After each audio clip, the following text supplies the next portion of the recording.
Hi, my name's Ashton from Pathway CTM, and we're here today with Becky and Aaron from Untypical to talk about how we get more women into construction, but also all the amazing different types of roles that there are available as well. I'm going to let them introduce themselves. Becky, do you want to go first? Hi, I'm Becky. I work at the Untypical group in the region of Hopkins Homes, and I'm a quantity surveyor.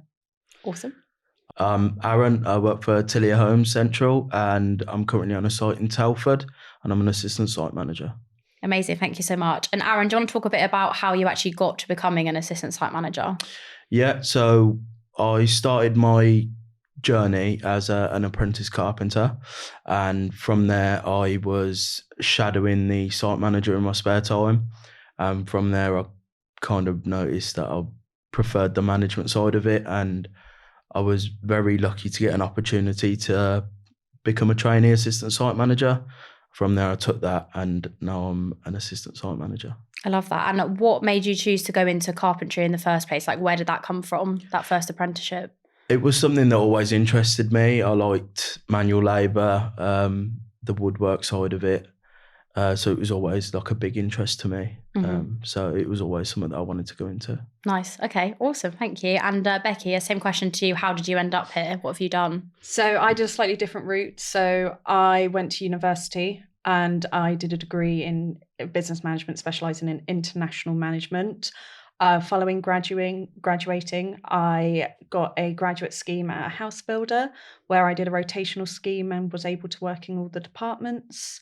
Following my interactions with the departments, I found that commercial was where my strengths and where I enjoyed. So I was able to then start my progression as a trainee up to where I am as a QS. And I was lucky enough to be sponsored to do my master's degree in quantity surveying. So a bit of a different trajectory, but still ending up in the same industry. Yeah, which is really cool because again, like already now we've got two completely different journeys, you know, uni versus apprenticeship, but you're both in the same industry, kind of in that construction space within home building. So yeah, it's going to be really interesting to kind of listen to you both and hear more about where that's come from. So why don't we talk a bit more about your role, to start with Becky, in terms of like what a quantity surveyor is anyway, just pretend we're an alien, like what is it?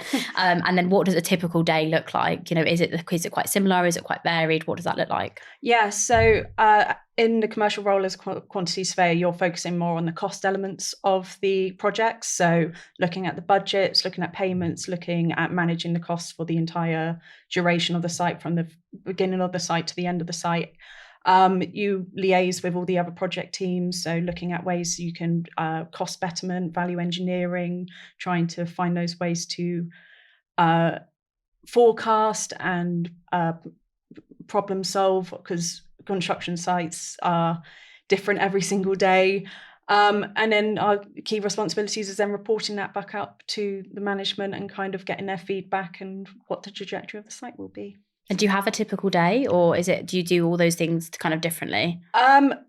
I think anyone who works in the industry can say no 2 days are the same. But yes, in commercial, we tend to have more of a timetable that we work to. So every month we have to do our cost reports. We have to do our payments because they're on a 30-month schedule. So there's always responsibilities that we have to do on a monthly scale, but it depends on what's coming down. So sometimes you're tendering a site coming forward. That's a different element. You don't do that all the time. So it gives a nice balance of having a bit of structure, having those reports to be done, but then also new activities regularly. So yeah, it's nice. Okay, it sounds really varied, loads of different skills, and not something that I probably would have thought about as a role in the construction space either. So it's really interesting to hear from you. And then I'll come to you, Aaron. Similar question around like what a trainee assistant site manager does, and then what's a typical day for you? Again, I'll say off that, no 2 days are the same, but the only thing that's very similar to us is the start of the day is just ensuring everyone's in the correct place where they're supposed to be. If there's any issues, sorting those out first thing. Inductions take up a lot of your mornings as well, but nothing's really the same. There's always a different problem. Explaining to a QS why we need something, and so it's very different every day. But the main things are your inductions in there and just ensuring everyone's in the same in the correct location. Sorry. Nice. And what are the main responsibilities of a site manager? Is it to like have control of that, like the site and where everyone's doing things and planning? Like, what does that actually include, that role? So it will be following the program, making sure that we're all on target, all the materials are there, calling off the materials if they're not there, the lead times if they change. So there is a lot to take in, ensuring the labour's there. If we need additional labour, get that additional labour in.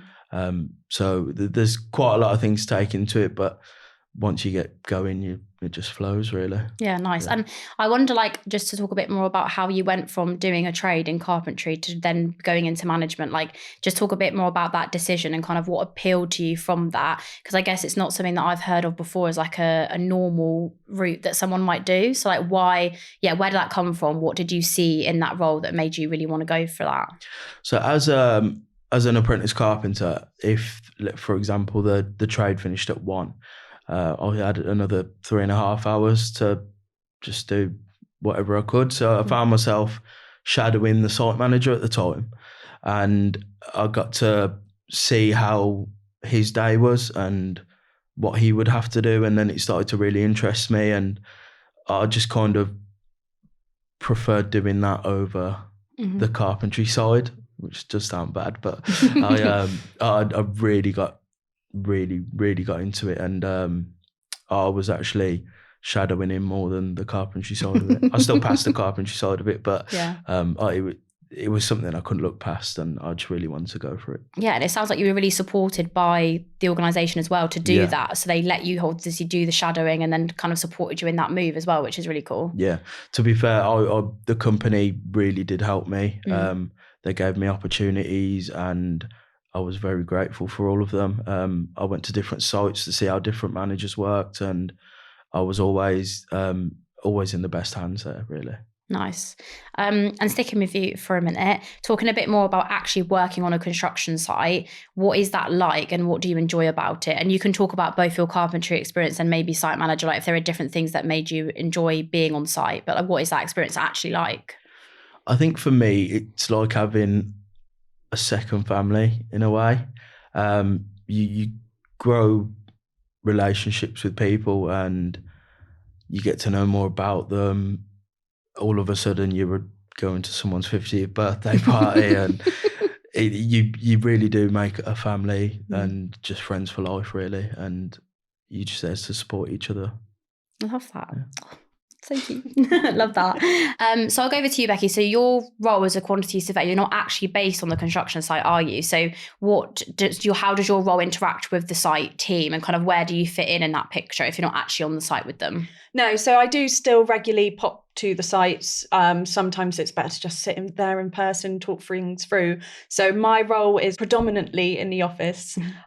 So I will work with the rest of the commercial team. That's the buyers, the other QSs, the estimating team, and we kind of navigate the costs of the project. And when we're liaising with the project team with the site, if something's came up that wasn't foreseen, then they will ring us and explain the situation. We'll then go out to our contractors and liaise with them about pricing for a variation, for example, for some extra works that need to be done. Or we could even go as far as looking at amending the contract if the works is something that is going to be for the rest of the site that we just haven't picked up. Things, there's a 2D world and a 3D world, and sometimes you can't always navigate that. So predominantly we work very closely with the site team.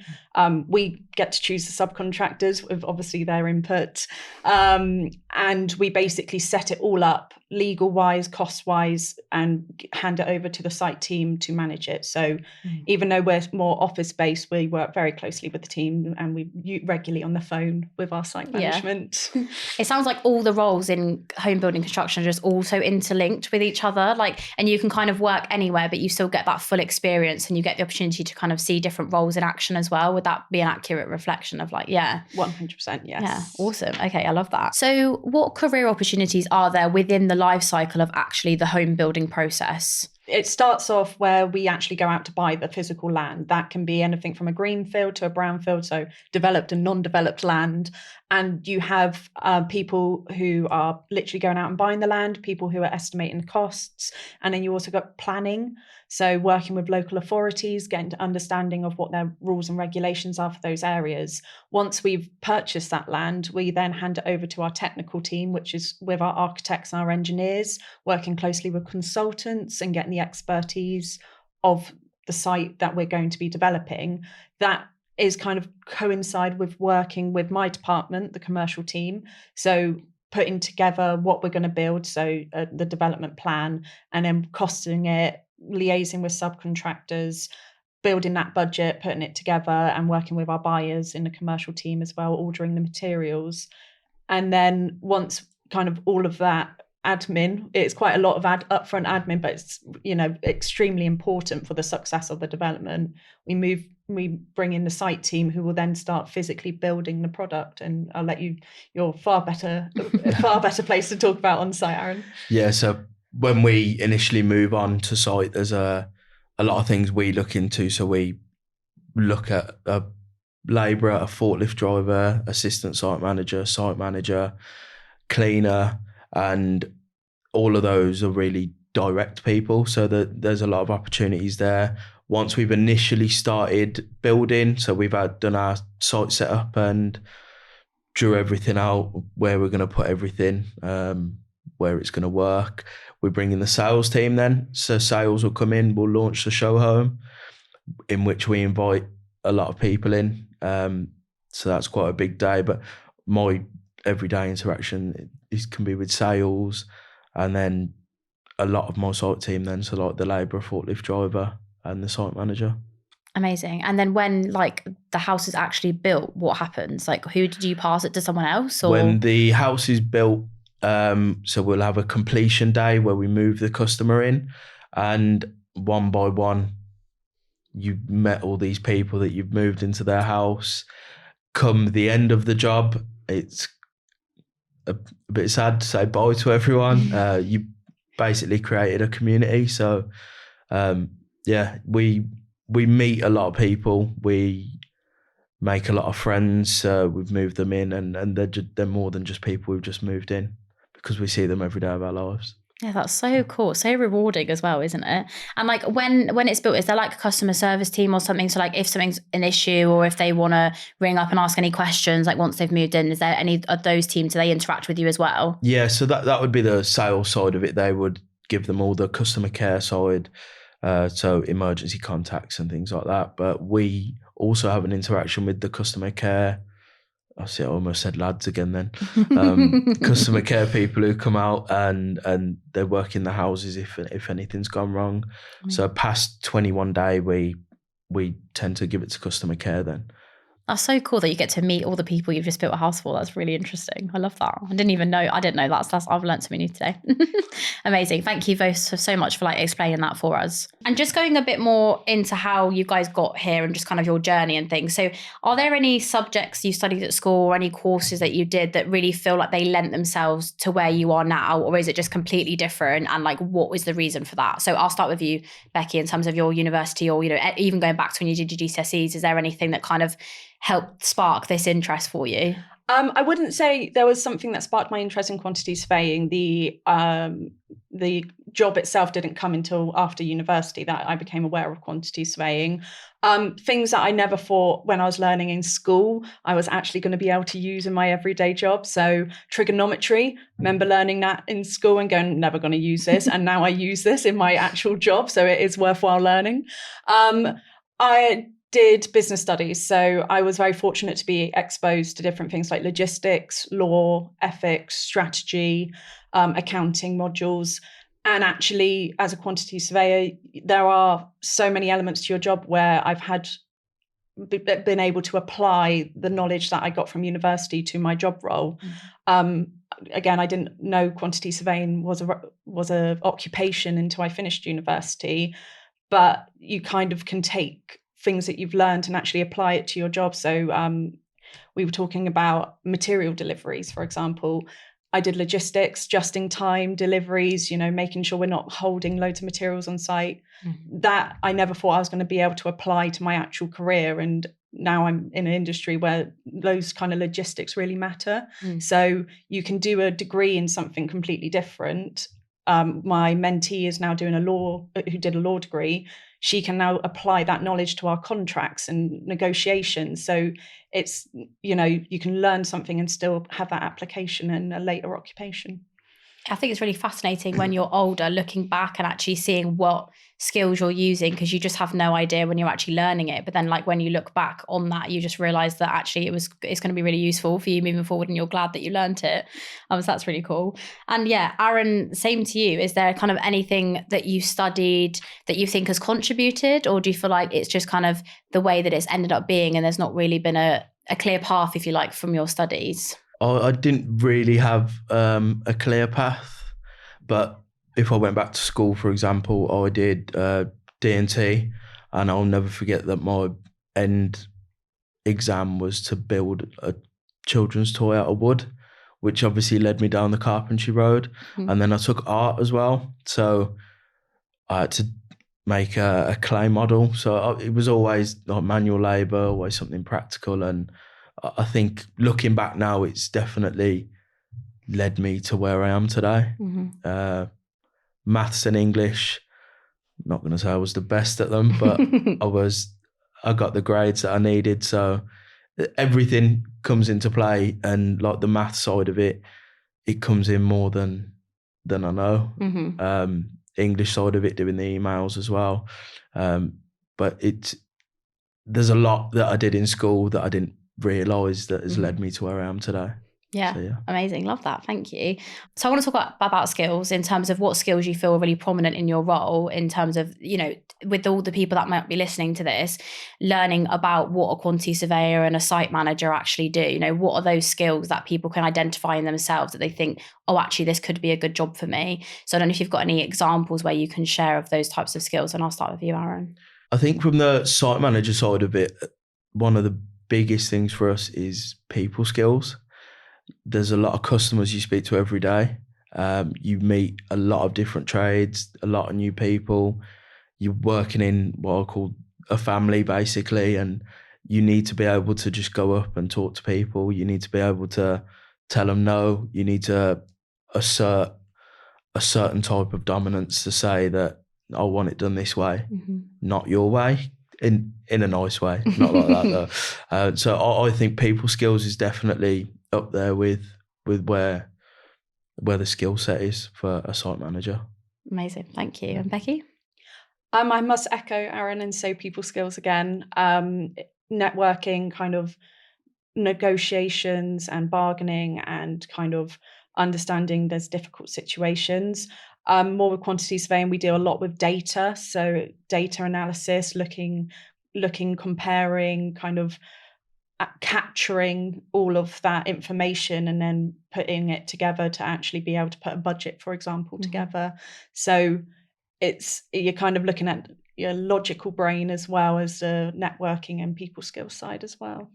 Amazing. Yeah. And I feel like it's just so varied. A lot of those skills, you could identify them in yourself, but also I feel like there's a lot of learning and support that you can get from the Untypical company as well that will support you in developing them, similar to kind of like your path, Aaron. And I just wanted to talk a bit about qualifications as well, in terms of the roles that you guys have, but also any other roles that you're aware of within the company. And what type of qualifications do people need to do your roles, and do they have to come with them to the company, or can they grow them in the company? Is there support with that? What does that picture around qualifications look like? And we'll start with the quantity surveying side, or anything else that you want to mention in terms of different types of roles that you're aware of. Yeah, of course. So to be a quantity surveyor, you don't actually need any qualifications at all. Some of the best quantity surveyors I have been mentored by do not have a degree. They have experience and knowledge. I have myself got a degree, obviously, that I've mentioned, and then I got sponsored to do a master's degree specialising in quantity surveying. So that helped me build my knowledge and it grew my expertise. And because I was working at the same time as doing my master's, I was able to apply what I was learning to my actual job.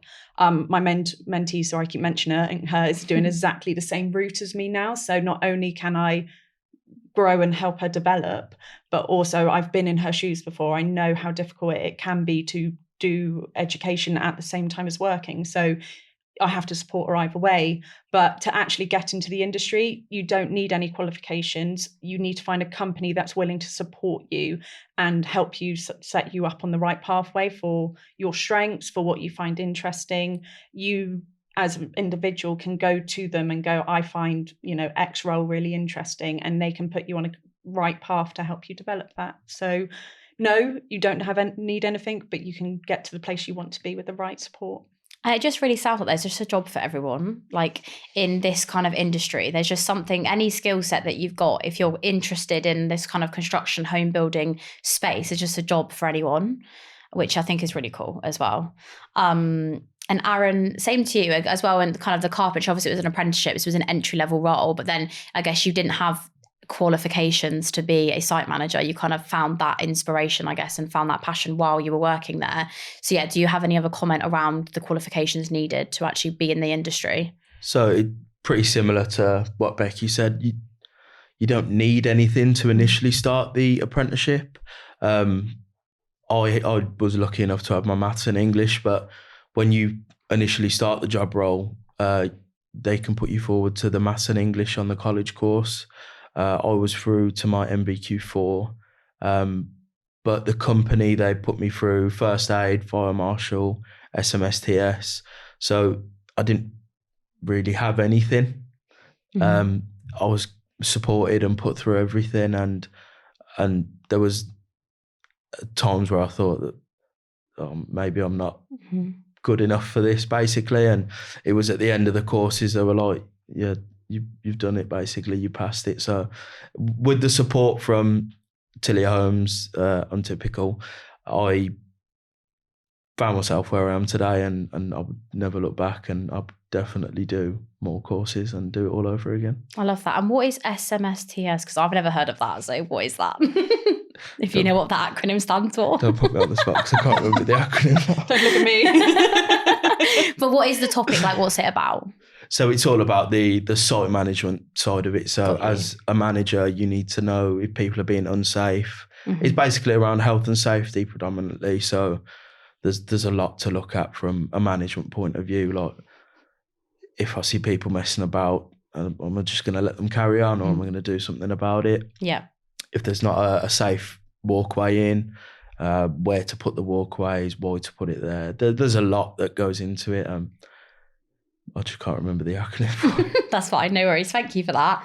Amazing. Okay, so yeah, we've just talked all about kind of your journeys and where you've come from, and what skills are needed. And I just want to shift the focus a little bit into diversity of roles and the different types of people on kind of in this construction industry, and where we want that to get to in the future, and kind of why we're all here talking today. So do you guys feel there's any sort of underrepresentation on the site, and kind of where has that come from, and why do you think that exists? And I'll start with you, Aaron, first, seeing as you're kind of there day to day on the sites. I think for me, I see a lot of different backgrounds, a lot of different people come onto site, and a lot of it's heavily into inductions. So I'll get to know someone in the induction. If their English isn't the best, for example, I'll create a barrier with them and make sure that they've understood everything that I've said before, and let them know that they can actually come and talk to me if they're unsure about something. Or if there's a group of them, there tends to be a lot of talk amongst them before they'll talk to me. So there's a lot of different people on site. The one that I see an underrepresentation of is women on site. We've got one woman on our site, for example, who's there 3 times a week. Other than that, there's sometimes cleaners that come in, and I think it's 1% of the workforce are women on a construction site. So that's probably where I'd say there's an underrepresentation. Yeah. And why do you think that is? Do you think it's just that there's perceived views that it's a male role, or, where do you think that might come from? I think for years, back in the day, it's just been men on site. It's very hard on your body. It's just always been men on site. Like I do it now. I'll say, are the lads in today? And you just don't think that there's women in today. It's just been something that's been passed down to me from people who taught me, are the lads here. So I see more women coming in. It would be good to see more women come in and know that it's not just about picking up a trowel and laying a brick or being a carpenter or anything. That there's a lot of different job roles that they can do. But I think, all the roles we're talking about today, and there's so many more, we're only covering 2 roles today, but there are so many different types of roles that don't require you to, be actually lifting bricks, as you say. Yeah. So there's so many different areas that people can go into. And Becky, what's your kind of take on that and your thoughts? Because obviously you are a woman in the industry. So kind of what are your thoughts on that? And also I know you guys have a network as well for women in the industry. So do you want to talk a bit about that too? Yeah, of course. So in an office space, you do tend to see more women. I did look up the Office of National Statistics in 2024. Still only 15% of the workforce are women in the construction industry. So it's still a very small proportion of women filling these roles. In the office, we've got different departments such as land and planning, and obviously myself as quantity surveyor. You're starting to see more women in these more, which would be traditionally STEM roles. You're still not getting the same uptake in the engineering. I feel there's a gap where women aren't able to see young girls aren't seeing those women in those roles as like role models. So as we gradually get more women into these positions, such as an engineer, such as quantity surveyor, hopefully they might be able to see themselves in those positions and just making them aware that they exist. And another thing is supporting other women in the industry. So you mentioned about the Women's Network. Untypical do this brilliant activity where they bring women from all the different divisions together. We talk about different topics. We recently talked about PPE for site, and traditionally they're more based for the male figure. So I was talking about how we can be more accommodating, how we can be more inclusive to having more women on the site, making them feel comfortable. I must admit, during my time, you get the odd person make a comment, but from my site managers that I have in Hopkins and the Untypical group, I couldn't want more supportive people. And me starting in the industry, when I started, I was in a team of all men. And I was so lucky to have those people in managerial roles who didn't care about me being a woman. They cared about my work ethic. They cared about my ability. And that's why they supported me. And we're starting to see that grow and grow, but it's also encouraging people before they leave school, this is a career you can go into, or as they leave university, like myself, this is an option for you as well. So it's getting there. We've still got a long way to go, and it's important to also bring men into the conversation. I've heard positive things on site. When there is even just a singular female on site, it changes the dynamic of a site. It can become polite. Please correct me, Aaron. Sometimes it can become a bit of a boys' club. So just having that slight departure, having that singular female on the site can just make people be a bit more forthcoming. They have a bit more of a safe space, and I think it will help the industry as a whole become better, more productive, and more inclusive. Yeah, it definitely is progressing, and that's why I absolutely love working with Untypical and like doing stuff like this, because this is the whole purpose of it. Like, we're all taking steps to kind of support with that, and it's just so progressive and really proactive as well from your side, and kind of being able to share that in terms of what that's going to look like and where we want to get to in the future with it. No, thank you for that. And I just also want to talk about kind of the value that you see, probably Aaron, and maybe as well Becky as well, when you kind of do visits, but the value of diversity on a site. Like, do you feel like that's important to have different skill sets from different backgrounds, different types of people to actually help as a team create what you're, building that home? Like, do you think it's important to have that diversity? Yeah, definitely. I've seen a lot of different backgrounds of people who do things different ways. They will maybe do something different to how we would do it here, and we can input that into the product that we produce today. So there's a lot of different conversations that everyone has, and a lot of different cultures are celebrated on a certain day as well, which it, like, people bring food in, and like it just creates another bond between everyone. And for example, me, I'll take food in. I'll only do it on my birthday, to be honest with you. But a lot of people have like different festivals that they celebrate. They bring it in then, and everyone just becomes a little bit closer, and their input is always important to all of us. The way that people work is maybe different to how we would work, and we see a lot of people not wanting to take a break and trying to force them to take the break just because they want to get the job done.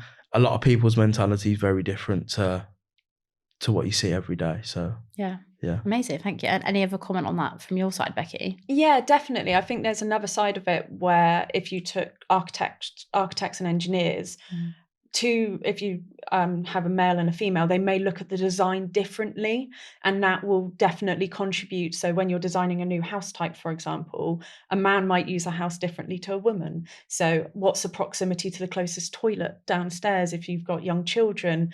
Unfortunately, those kind of responsibilities sometimes do align more to women, but having those women in those, for example, as an architect, they will think about things slightly differently to men. Neither one's better. It's just different. And that's the importance of diversity, being able to look at the same thing and come away with different ideas on how to improve it.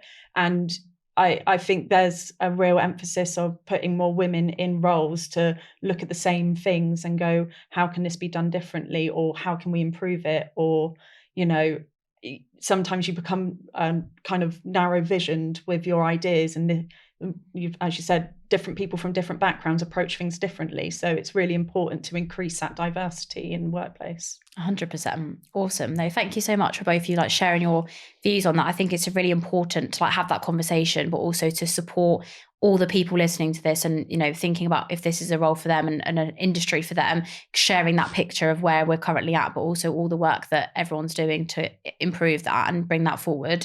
I want to look actually into your futures as well, in terms of where you see your own careers progressing, where you've been. We've talked about you've been from kind of where you're at now. Where do you see that going? What's your timeline if you've got one? What roles, what pathways are there available to you at Untypical or, anywhere else where you're going to then take the rest of your career? And I'll start with you, Aaron.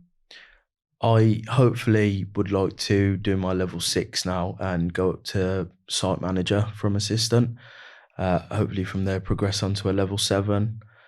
And I want to achieve all of that before I'm 30, but I'm nowhere near 30 yet. So yeah, hopefully in the next 5 years, that's something that I'll look at, really trying to go for. And there's always another step to climb if I want to go higher. Hopefully I can achieve everything that I want to achieve, but in the next 5 years, I definitely see myself going up to level 6. Nice. And level 7, hopefully. And it sounds like there's such a clear pathway as well, isn't there? There's so many routes in to the construction industry, but then when you're in there, there's really clear ways that you can go, but you can also move sideways, upwards, all the different ways, but there's really clear paths and steps that you can take, which is really good as well, to be able to know that and be able to put yourself on a path like you've said, in terms of I'm going to do level 6 and this is my time frame for that. And not every organization has that ability to be able to give you such a clear path, which I think is really cool as well. And Becky, where are you going? What are you doing? Talking of timeframes, I just thought I didn't actually go to university until I was 21. So I came out when I was 24. Unfortunately, I have gone over the 30 mark now. But I came out of university at 24 years old, and I was a quantity surveyor by my late 20s. So if you're driven enough, you're ambitious enough, you can go up the career path quite quickly.